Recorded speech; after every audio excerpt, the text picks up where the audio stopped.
Hello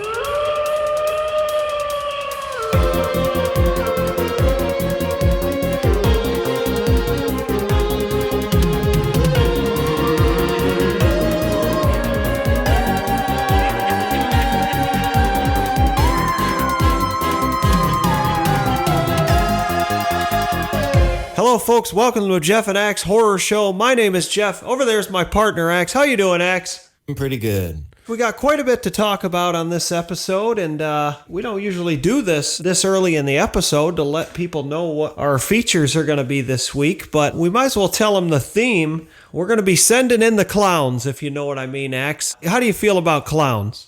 Fuck clowns. Yeah, I think most people agree on that fact. I mean, there are those people out there that think clowns are great. I'm not one of them. I'm going to have to agree with you on that, Axe. You know, one of the things that I've always had a fear of is clowns, and it's coulrophobia is the actual phobia. I hope I'm pronouncing that right, but I think I am. I watched a movie a few weeks ago that had that title, so I should be, but that's the actual fear of clowns, and it's a childhood fear that a lot of people, never let go of.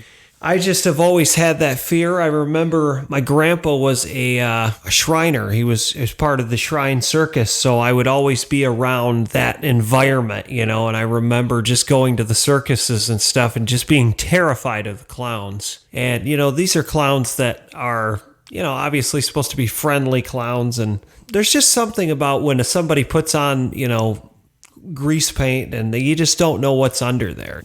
I don't want to get into serial killers or nothing like that, but a lot of people obviously think about, John Wayne Gacy. That's pretty scary in itself, that whole story. But yeah, so that's going to be our theme this week.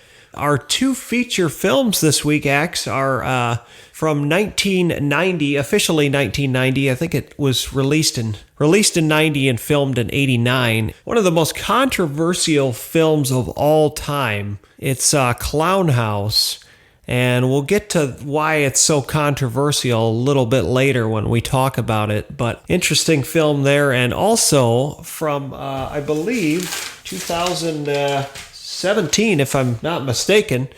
We have the Eli Roth produced film. Correct me if I'm wrong there, Axe, but I believe he was a producer on this. It's a little bit older. I think it's 2014, man. Oh, 2014. Okay, I stand corrected. That's why I got you around, Axe.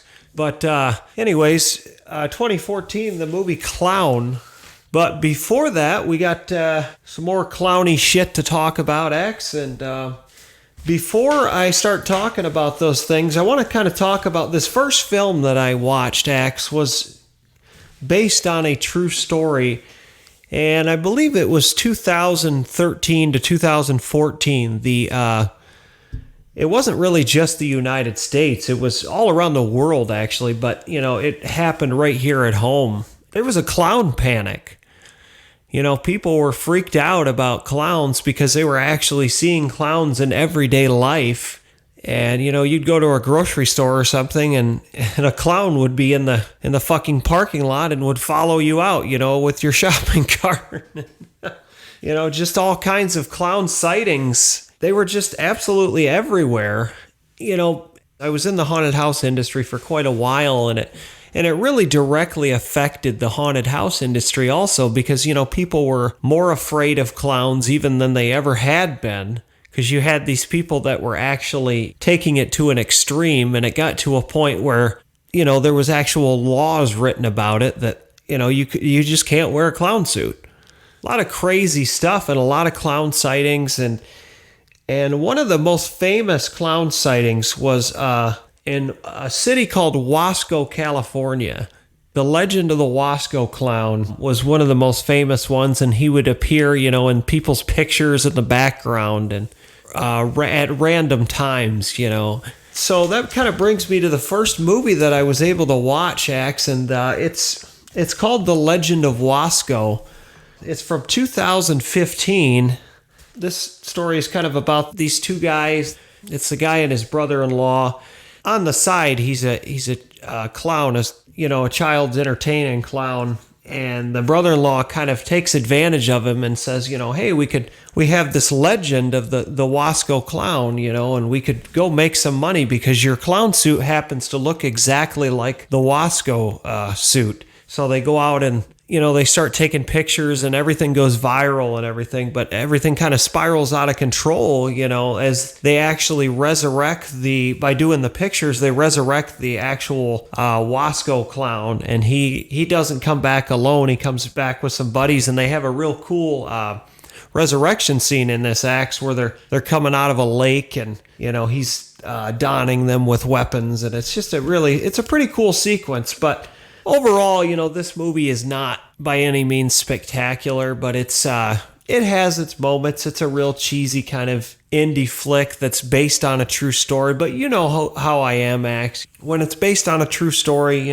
sometimes these are the ones that get me the most, This was one of them that it made me cringe a little bit, just knowing the fact that this kind of thing happened in this town, and it was filmed right in that general vicinity, in that town, and just pretty interesting stuff. And then the next one, X, is from 2017, and this was around the time of the rumbles of the whole It remake.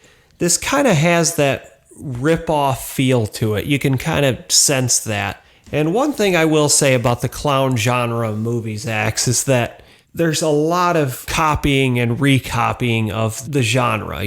There's not a ton of originality with clowns because there's only so much you can do. But this is a movie from 2017. It's called Clowntergeist, and it's exactly how it sounds. This clown is, coming back essentially as a poltergeist, and it's got an interesting twist to it.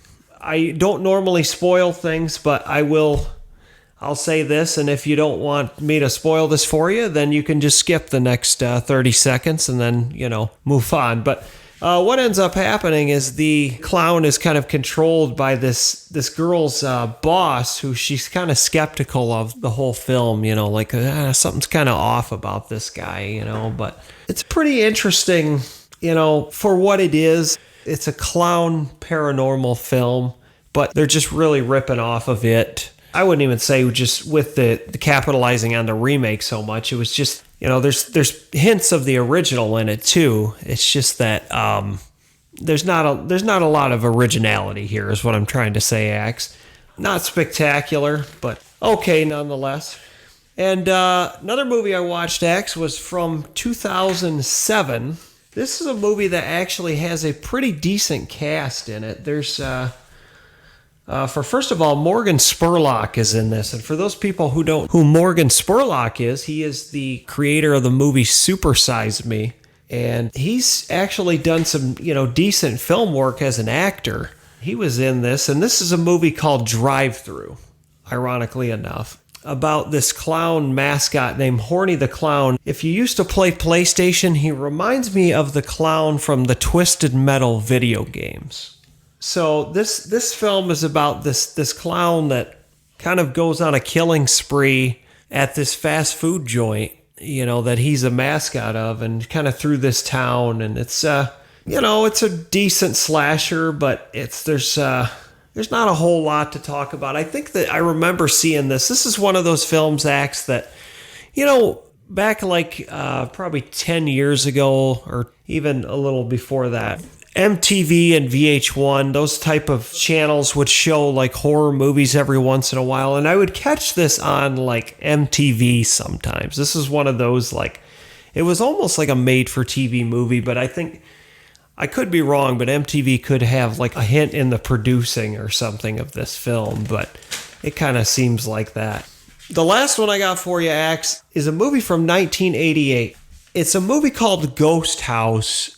And I was originally going to watch the original version of this, but I ended up watching the Riff Tracks version of this. And I want to talk a little bit about Mystery Science and Riff Tracks, because being from Michigan, both of us, we don't really have like a horror host here. We have the mainstream ones and everything. So Riff Tracks kind of filled that role, Riff Tracks and Mystery Science. So Axe, I wanted to talk a little bit about Mystery Science Theater and maybe some of your memories of watching Mystery Science Theater as a kid. I had a really cool babysitter who my parents hired when I was little, and he would come over and watch all kinds of cool shit with me. And I already watched cool shit. Like, we hit it off right off the bat. He really liked Frank Frazetta, like me. He was a great artist. He was an illustrator. Andy was his name. Great babysitter. Anyways, he brought over Mystery Science Theater 3000, the movie. It was super cool. I mean, I remember staying up late and watching it with him, and he bought us this big ass, it was a gummy rat from the mall, like a big rat, and it was a gummy. And I just remember chomping on the tail watching this movie and thinking it was hilarious, you know? And then that being my first exposure to it, ended up watching the show on TV after that. But it's definitely one of those shows I grew up watching, and a lot of my friends did too. It's pretty much well celebrated among everyone I know. It celebrates what we do, basically. We like to sit down and watch these obscure movies that, you know, the average person has really no care for, but we see something in it that we enjoy. And we happen to find things and point things out in movies that other people would maybe not catch. Mystery Science Theater does that and then makes it a joke, which is really cool. I really like the show. I completely agree. I've always been a big fan of it, and as you know, I do commentary, so it's very refreshing to hear that kind of social commentary on. I wouldn't say your favorite movies, because obviously the movies that they do are usually pretty ridiculous, but that's the whole idea. One thing about Mystery Science is I was exposed to a lot of lesser known actors in horror that I would have never known about if I wouldn't have watched Mystery Science Theater. But, some of their stuff is just, it's just friggin' hilarious. And I think, they did reboot it, and I haven't been able to watch a whole lot of the new version with Patton Oswalt and Felicia Day. But what I have seen, it doesn't compare to the original. I think that it's just a lot of, a lot can be said about it. It's one of those sentimental shows.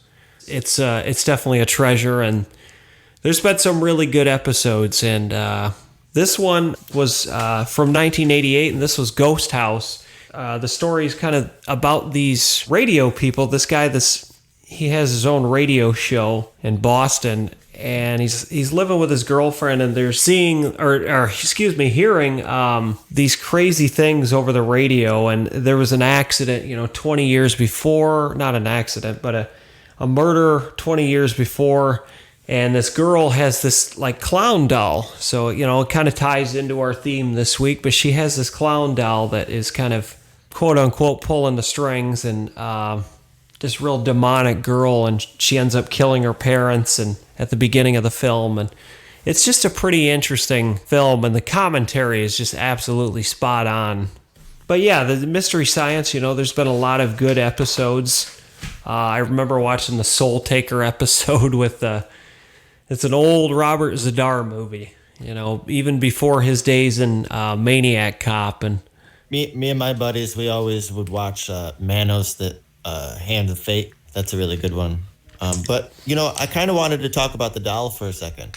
It just occurred to me. My sister Becky, when she was a kid, had this clown doll. And it was basically the same clown doll from Poltergeist. And in Poltergeist, there's the clown doll that becomes possessed and goes berserk. And it's actually one of the most frightening parts in the movie for some people. And my sister had that doll, and it freaked the shit out of her. She had to burn it in the burning barrel.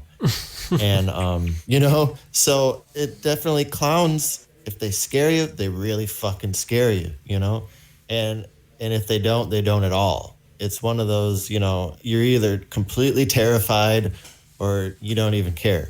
But yeah, the clown doll, I just remember my sister, that's pretty epic. Yeah, I would have been scared too. I have a clown in my little showcase, as you know, Axe, because you see it every week, and that thing kind of scares me sometimes. It's just one of those things, the clowns are just, I agree with you, Axe. I think that there's really no in between, when it comes to the fear of clowns, you're either afraid of them or you're not. And like I said earlier, a lot of people have overcame that fear, but I am not one of those people. So that being said, X, that's basically what I got for this week. I understand that you were able to watch a couple of films too, so we'll get to those before we'll get to our features. So what you got for me, X? I've mentioned before that I'm a huge silent film buff and really bring up silent movies without bringing Lon Chaney's name into it. Lon Chaney, the man of a thousand faces, a remarkable guy. He really revolutionized film and especially horror. You might consider him the first special effects master. So many films. And what makes him great is that he grew up, both his parents were deaf. And so he had to use sign and miming came naturally. So the whole mimes and clowns and things go hand in hand. Laugh, Clown, Laugh. It's from 1928. It's one of two clown movies that Lon Chaney did. The other one is He Who Gets Slapped. Laugh, Clown, Laugh is a tragic movie, just like all great Lon Chaney movies are. It's about a clown in a circus who falls in love with a girl. And he has this problem where he cries uncontrollably. He goes to a guy, like a therapist type of guy, to talk about his problems about crying. And when he goes to this therapist, he meets another guy who has the opposite problem. He has uncontrollable laughing. Happens to know the woman that the clown is in love with. They're both in love with the same woman. And so the one has uncontrollable crying and the other one has uncontrollable laughing. And the story goes that the woman cures both of their ailments. So, she's super special lady. And the way it ends is, I don't care. This is an old movie. It's silent. I'm going to talk about how it ends. So how it ends is he has this awesome trick. It's the death slide. And he's got a zip line on his head. And he does a handstand. And he comes down on a zip line and handstand on his head on a tightrope. And he's kind of having this manic collapse, this mental collapse. The circus is empty, okay? There's nobody there. He's giving his last performance. And in his mind, it's packed. And there's all these people, and they're laughing, and they're crying, and he gets up there, and he fucks it up on purpose, and he falls from the zip line and dies. And that's how the story ends. And most of his movies are like that. They're a beautiful love story that ends in tragedy. A lot of those silent movies are like that. The movies to me are special because not only is it cool to be able to go so far back in time and to look at people who existed, 100 years ago, and to see them move and to be alive. I really enjoy the history part of it. Besides that, we're talking about clowns and mimes and stuff. I happen to like mimes.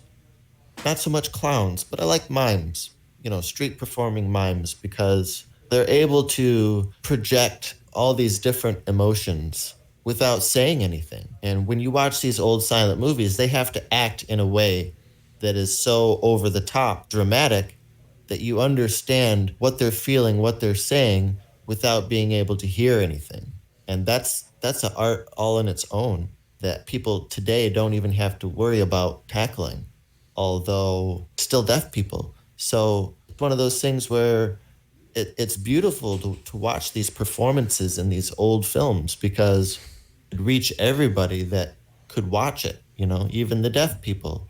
And even on top of all of that, one of the things that I love about watching silent movies is that you can talk through the whole thing and not miss anything.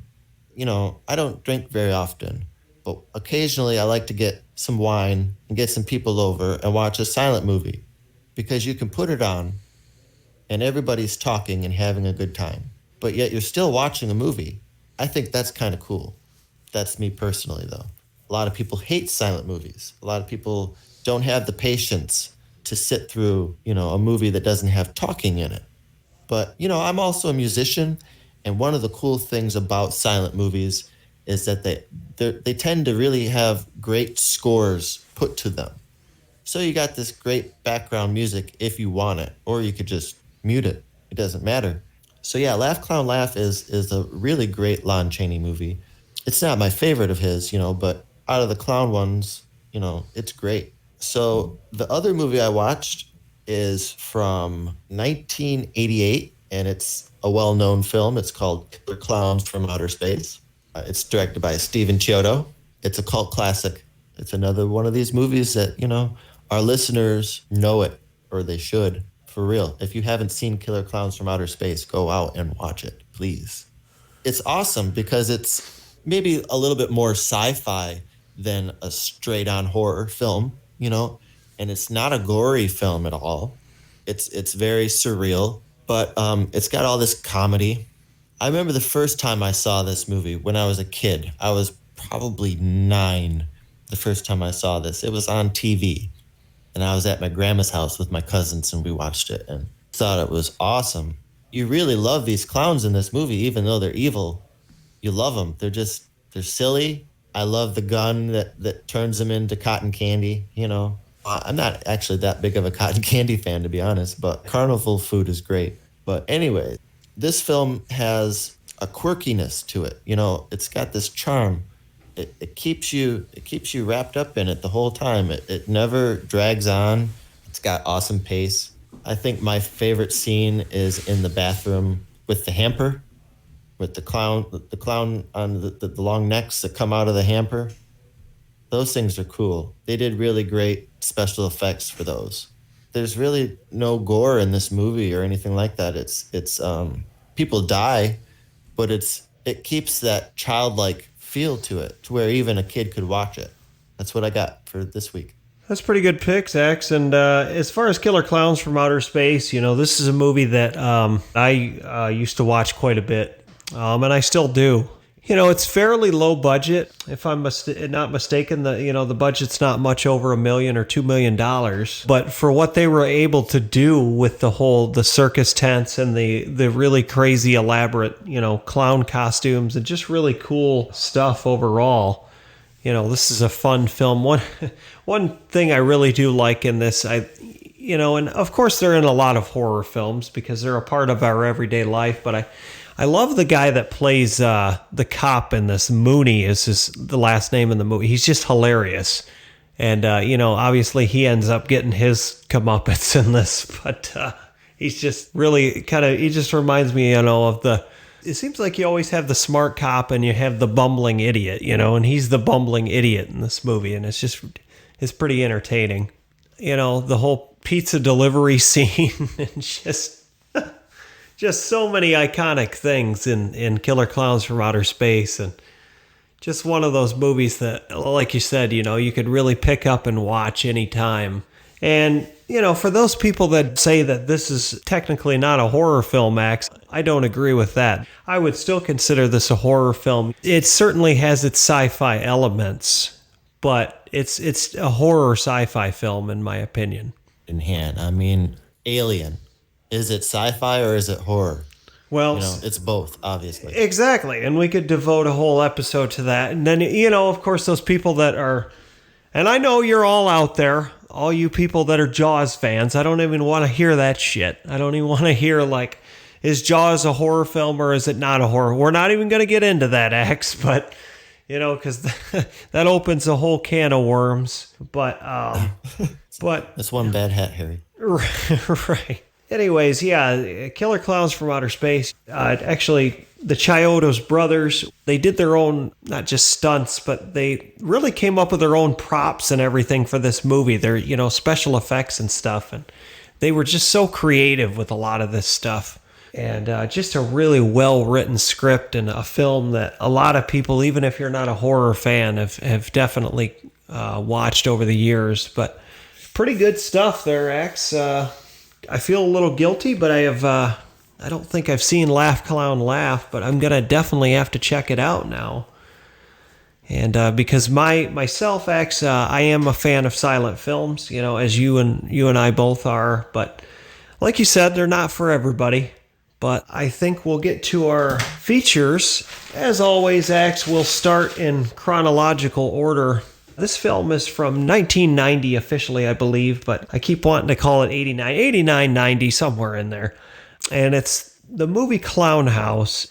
Before we get into the review here, X, I don't want to harp on it, because enough people probably know the story by now. But if people don't know the story, I feel that they have the right to know. Axe, this is one of the most controversial films of all time, and it's not because of necessarily the content of this movie or anything. It has nothing to do with that. It is what happened on the set of this film.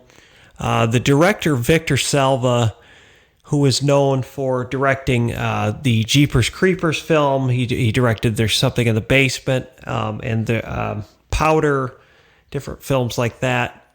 On the set of this film, the young star, Nathan Forrest Winters, he sexually molested him, and he was convicted of sexual molestation on the set of Clownhouse. Axe, for me, this film is extremely hard to talk about because I'm going to be honest with you, Axe. I think well by now, our listeners don't really know this yet, but I am a huge fan of this film. But this guy, this guy is just the biggest fucking piece of shit. The fact that this guy is still making movies just absolutely baffles me. I don't know. I'm not too surprised by that, man, because look, you got guys like Roman Polanski, right? You got guys like Woody Allen even, who are totally fucked up in real life, but they happen to make these really, really good movies. So, yeah, I can sort of see it, man. I mean, I don't know. Because I used to rent this movie from the video store, the video store that we had talked about that was going out of business, Paradise. And I used to rent this movie back on VHS. As a kid, this movie really scared the shit out of me, and it still does it, but it scares me for a different reason now. It doesn't necessarily, as the movie, like I'm still creeped out by the movie because I don't like clowns, and I never will, but the whole backstory of what happened on the set of this movie, it's just so graphic and it's just unbelievable. I don't want to talk too much about that, but I just wanted to, I think, for people that don't know this, I think they absolutely had the right to know about what happened on the set of this film. For sure. Just looking at this as a film, some people are probably, a little turned off right now. And if you are, I completely understand. But you got to kind of look at this as a movie, as hard as that is to do, because that's what I was able to do. I think this is truly a great film. I really do. So Clownhouse starts off with these three boys. Randy is the oldest. He's played by Sam Rockwell, and everybody knows who Sam Rockwell is, I hope. And then there's Jeffrey, the middle child, and Nathan Forrest Winters plays Casey in this. And it kind of starts off with the three boys. They're there with their mother at their house, and their mother's kind of asking, what are you guys going to do tonight, or whatever. We don't really, you guys, she's going out of town, and they kind of bantering ideas, and then one of them suggests the circus or whatever, but Casey, the youngest, he has this really big fear of clowns, and so, he doesn't want to go to the circus, and there's a couple little scenes in between there, but it shows them they end up going to the circus. While they're at the circus, Casey gets pulled into the ring by one of the clowns, and it kind of startles him quite a bit. He's really frazzled by it, and he runs out of the circus tent. Just kind of some weird stuff happens. And I don't want to forget this little part here, but before that, Axe, I almost forgot this, but they go to this really creepy fortune teller.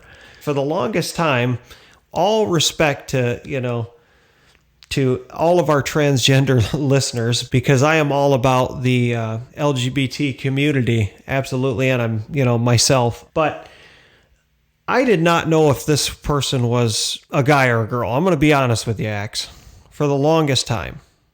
So anyways, they go to this fortune teller, and she kind of warns, it is this crazy lady, and she kind of warns Casey, that he's in grave danger and all this stuff. And then they go to the tent, and the clown pulls him up into the ring or whatever, runs out of the tent. And while this is going on, Axe, 3 inmates from the local mental institution have escaped.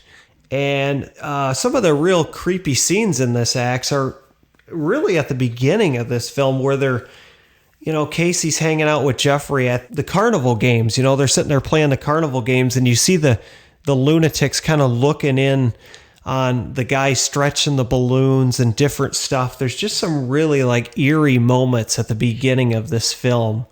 It's a strange film, the Clownhouse is. But anyway, so they, these lunatics end up coming to the circus, and they end up killing the real clowns, and they don all their clown makeup and their garb and everything. So now you have 3 lunatics that are on the loose and, are dressed as clowns. So Axe, I don't think things could get any worse for our 3 young Elvin and the Chipmunks.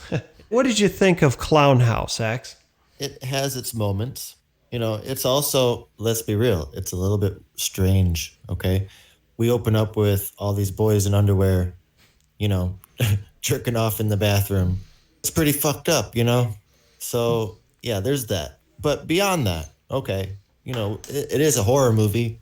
Let's be real. It's a fucking horror movie. So if it makes you feel uncomfortable, good, all right? I definitely like the first kill scenes when they steal the clown's makeup and they put it on for the first time. Yeah, that scene is really cool. I also really like the bits towards the end in the house. You see it in cartoons even, where you run past the window and the clown run past the window at the same time. And then you stop. And you're like, was that my reflection or was that somebody else? And then you go and you look for yourself, that whole sequence. I like that, They were killers, but they were still clowns. Also, I kind of think that child actors always bring a really significant spice to a film, because look, you're talking about people getting killed in a movie. And so who are we most protected of? Children. So when you have child actors in a horror film, as an audience, I think we tend to have more emotion and care. More people are going to say, hey, watch out, don't go in there, They bring out that protective thing that most adults should have. And then also on top of that, when you're a kid and you're watching a movie and it's got kids in it and, they're fighting monsters of some sort, it's great because then kids connect to it and sparks imagination. That's really what art is supposed to do, is spark your imagination. Hopefully that's what these films that we talk about on our shows do for people. So, yeah, it was my first time seeing this movie. It wasn't bad, man. I gotta say. Yeah, I didn't know how you were going to like it, X, but, because it's not everybody's cup of tea. Certainly not. But there's, like I said, there's something about this movie that that's really kind of stuck with me. And, the whole backstory, aside, some interesting facts about this movie that I will say, though. This movie had a budget. I've read kind of conflicting things about the budget. I saw that it was $1 million. I saw that it was $500,000. But one thing I did read, Axe, is that this part of this movie was filmed in Francis Ford Coppola's house in California. And he actually himself gave Victor Salva $250,000 to fund part of this film, if not most of this film. But it's a very simple story.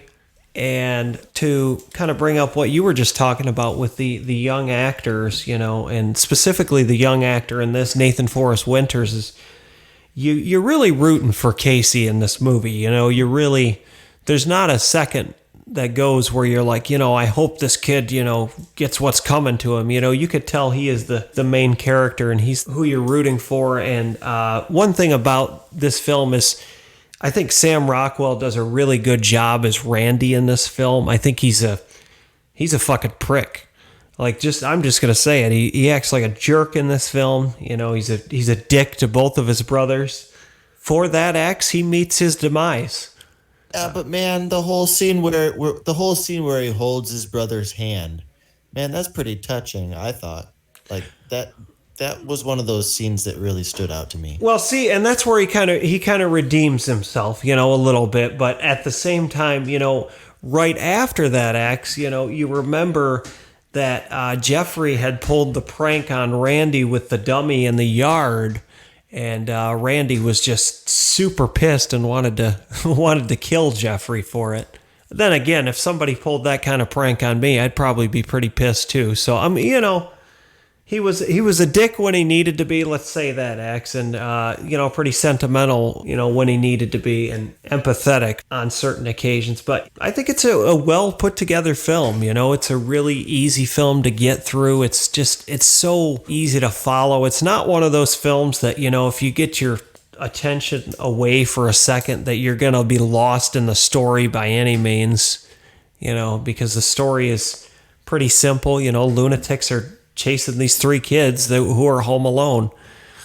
One scene that really sticks out to me, Axe, is the one where Casey first discovers that the clowns are actually there, and they're all out playing with the tire swing. The lunatic Chizo kind of turns around and gives them the death glare. And I'll be honest with you, Axe, after seeing this the first time, obviously I was a lot younger, and I remember checking my window. I don't have a tire swing, as you know, but I remember kind of checking my upstairs window, and like, oh, I wonder if there's a clown out there waiting for me. But yeah, overall, I think Clownhouse is a pretty good film. And going in, I was trying not to be biased, because how much I enjoy this film, and I think I'm going to give it a fair rating. And I'm gonna start it off, X, and I'm gonna say that I am gonna give Clownhouse 3.5 blood drops. What do you think about Clownhouse, X? What are you going on rating? Like you said, you grew up on this movie. I didn't. This was my first time seeing it. Me personally, clowns aren't huge on my list, but I'm gonna give this movie 2.5 blood drops. Think it's decent, and it's an important part of horror movie history and all of that. But it is kind of fucked up, man.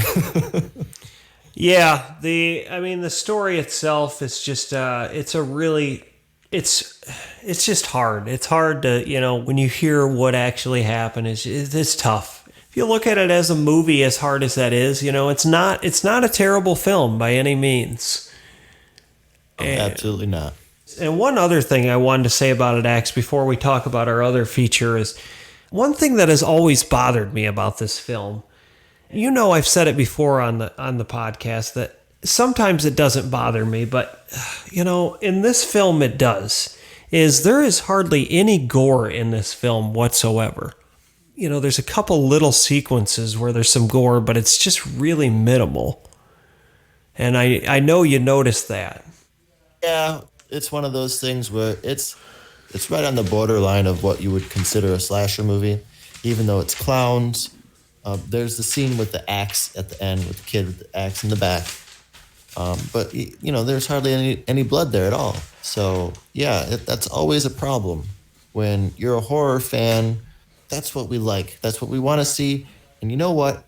Some red food coloring, is not that fucking expensive. As far as special effects go, fake blood is about as cheap as you can fucking get. And so when people don't use it, it bothers me. The same way when they use CG blood instead, So you gotta clean the set every time that you gotta retake. Practice your shit. Get it down, like the old ways. They didn't have a bunch of tries. A lot of times they had to do it in one take. But they were more prepared. We get lazy with all this shit.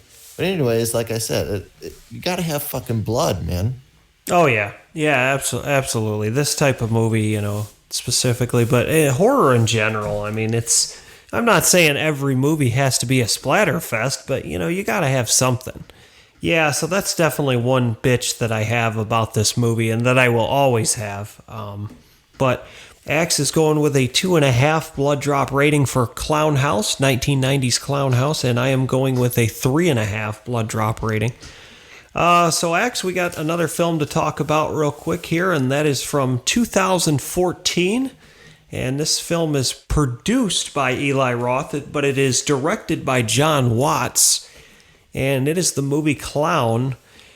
And this kind of tells the story of this kid, and his father comes home one day, and he's kind of like a businessman, and he decides he wants to throw his kid a birthday party because the clown that they had scheduled didn't show up. And so he, finds this old clown suit. And the problem is, Axe, is he gets this clown suit on and he's not able to take it off.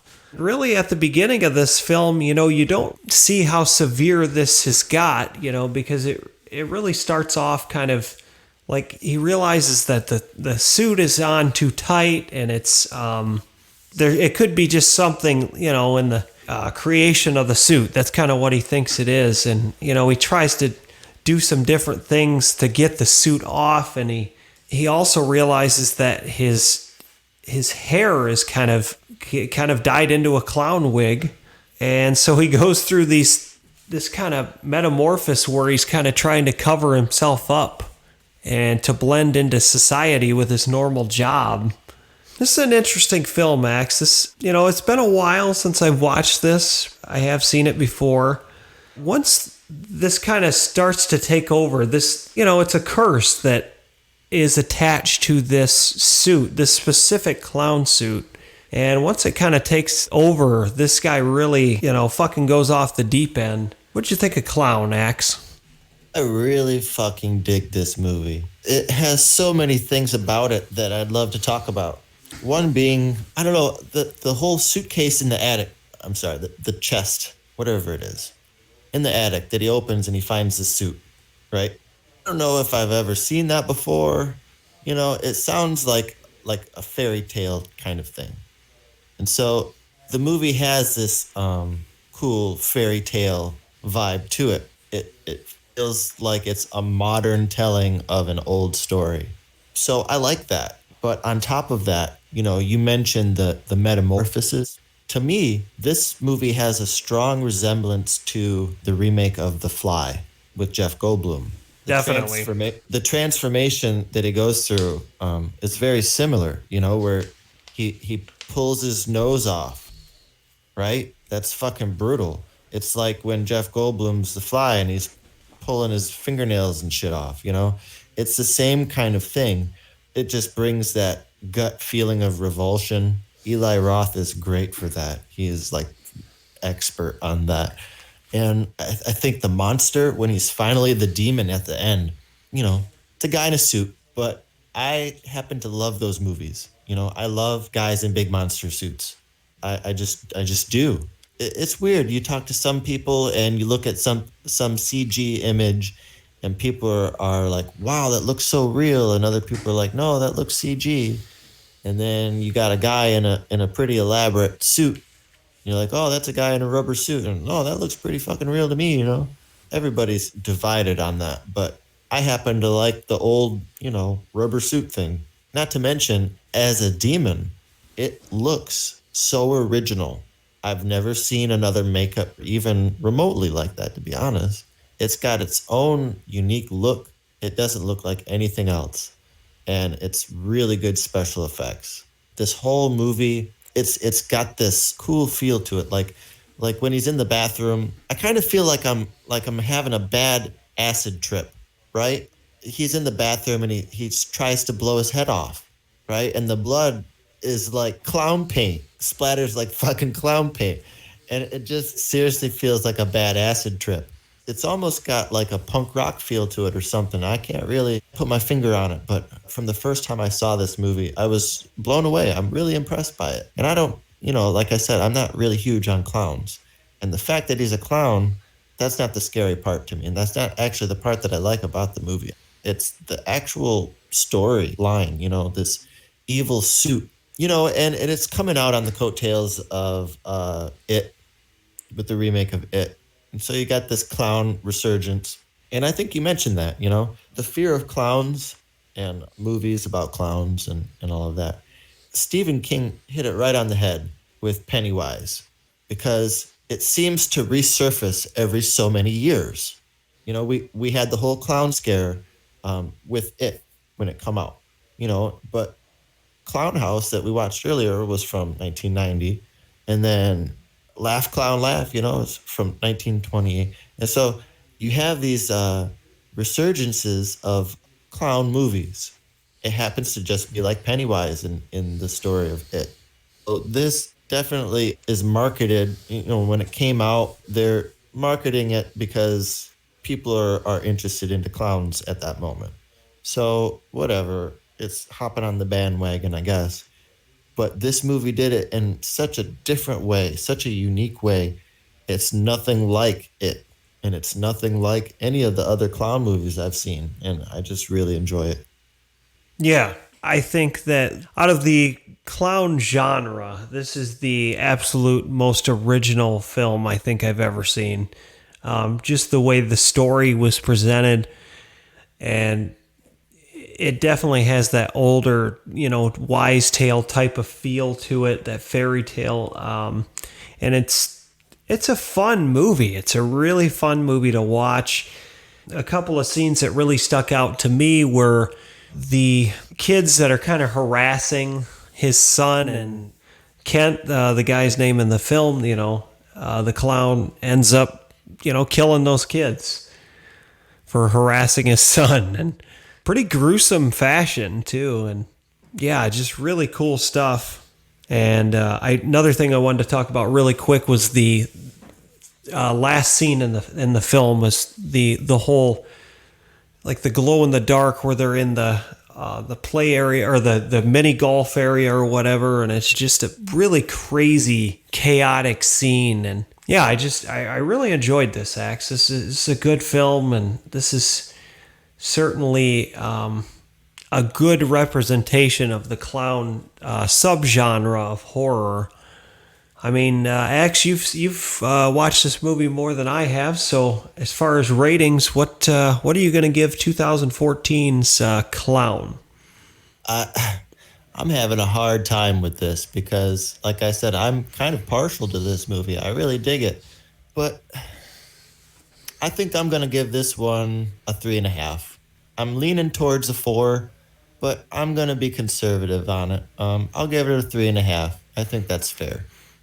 I'm in the same boat. I'm kind of, I'm teetering on that other level, but I think that just for originality alone, I'm going to have to agree with you. I'm going to say that this is a 3.5, and being somebody that, really enjoyed both of our films this week, me personally, I think that I think Clown is just as good a film as Clownhouse, if not a little better. I think it's just a phenomenal film. If you haven't checked it out, you definitely got to check it out. But Axe is going with 3.5, and I am going with a 3.5 on 2014's Clown.